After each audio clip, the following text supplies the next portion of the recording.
From uniforms to sorority colors to religious garments or to everyday clothing, our dress and style have functioned as a representation of our community, our values, and ourselves.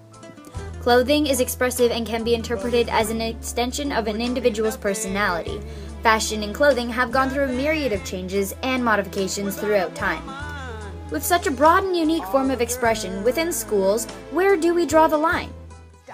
On May 26, 2015, Toronto teen Alexi Halkett sparked a movement also known as the Crop Top Rally or Crop Top Movement, to stand in solidarity due to the fact that she was dress-coded for wearing a crop top that looked too inappropriate and looked too much like a sports bra. Feeling an injustice, she decided to act and speak out. Although she attained a fair bit of attention with her rally, she is still in discussion with her principal as they are both working together to try and find a line that can't be crossed in regards to the dress code. As well, she is currently still allowed to wear whatever she wants to school, leaving the dress code as vague and unchanged as it was before. Hi, I'm Alexi Halkett. I'm 18 years old, and yesterday I got brought into the office because what I was wearing was deemed inappropriate and it looked too much like a sports bra. And so they told me to cover up, and if I didn't have anything to cover up, that they would give me something to cover up. And I said, no, I don't think what I'm wearing is inappropriate. Why is it inappropriate? Why is my skin deemed inappropriate and over-sexualized? A point made in all of this was the double standard in place towards the dress code differences between girls and boys. This double standard is more prominently seen as the temperature rises due to the coming summer heat. Dress codes have been a point of controversy for the last few years, and I think rightfully so. At Staten Island High School, administrators gave nearly 200 female students detention for wearing shorts in the sweltering heat of summer. Georgia was changed without her mother's notification or permission because her skirt was too short. Distracting! So distracting! Who exactly is distracted by a kindergartner's skirt? The trend is not that there are guidelines for dress. We have guidelines for work and weddings and interviews and outdoor activities and schools. Guidelines themselves aren't the problem. The problem is when these codes target girls specifically because of the mentality that their bodies are sexual and therefore distracting. A dress code is supposed to define what is considered appropriate for the school environment. However, one of the most common ways girls get sent home for breaking the dress code is by being too distracting to boys. For quite some time, this issue has been ignored or not fully addressed. And it's not just Halkett. A London girl suspended for wearing ripped jeans and a tank top started trending with "My body, my business." Last week it was a principal in Guelph calling students skanky. Last year it was a girl short shorts in Montreal.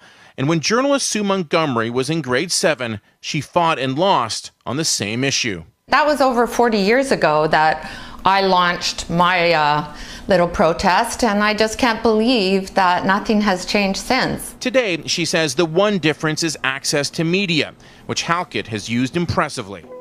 We went to those who attended York Mills Collegiate Institute, located in Toronto, Ontario, to hear some views from the students on issues concerning dress codes. Okay, so do you know about the school dress code? The pants have to be somewhere around fingertips or so, or something like that. I don't know, and shirts, I'm guessing there's a rule about crop tops now.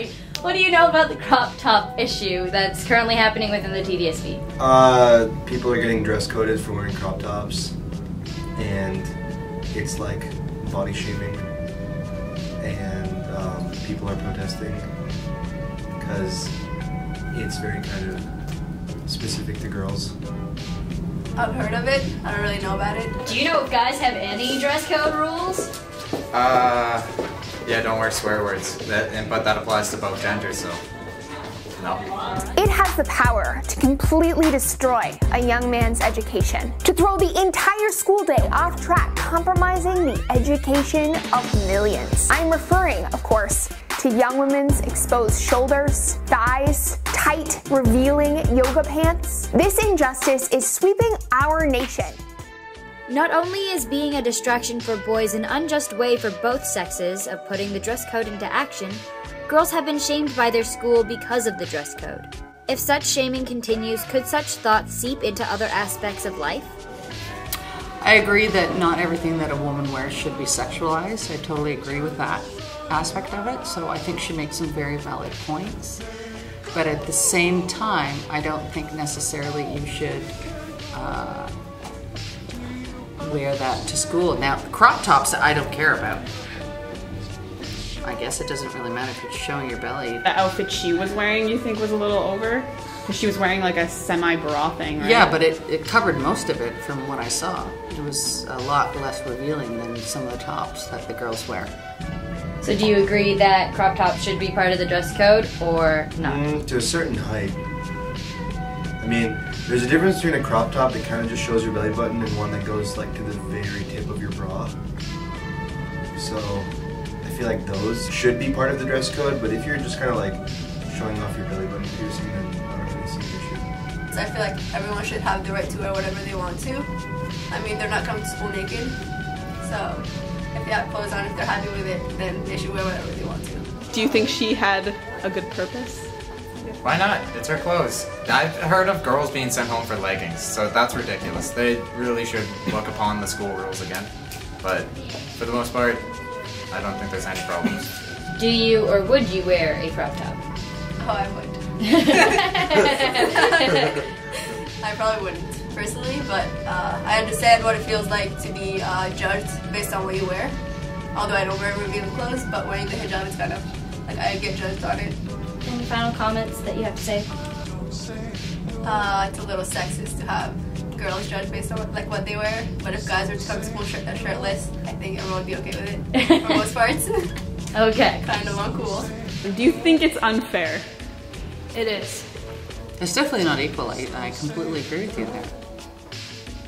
It is not equal, but I think there's a fine line. I don't think guys should be walking around shirtless.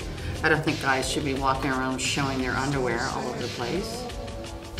Right? There is certain things, if you want to do that outside of school, if you want to wear your pants really low, go right ahead. It's not, I don't think, in school. I have no interest in seeing their underwear. Do you consider school a professional environment? It totally is a professional environment. One of the girls in the news thing for the crop top movement said that should be only for the teachers because we're forced to go to school, so it shouldn't be considered a professional environment for us. I don't necessarily agree with that.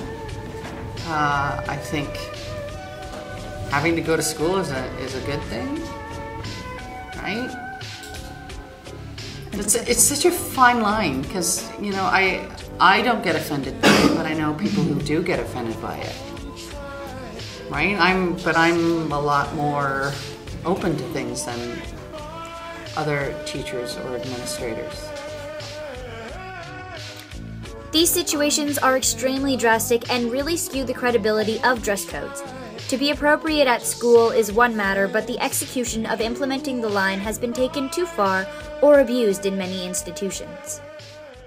This is what 15-year-old Miranda Larkin was wearing on the third day of school when she says she got coded. Her skirt, under Oakleaf High School standards, is supposed to be at her knee or longer. She says a teacher sent her to the nurse's office to change into this so-called shame suit, oversized red sweatpants and a neon yellow shirt, both with the words dress code violation. Larkin was mortified. The spokesman for the school district says dress code violators have three options: an immediate in-school suspension, put on the violation clothes and go back to class, or have parents drop off proper clothing. But he says that option isn't always presented to students. Larkin says she was only told to put on the embarrassing clothes. I don't have a problem with punishing kids. If you don't like the rule, tough. You follow the rule. You have to get punished if you don't. But punishment shouldn't involve humiliation. It just shouldn't, ever. I mean, you wouldn't do that to an adult. Why would you do that to a kid?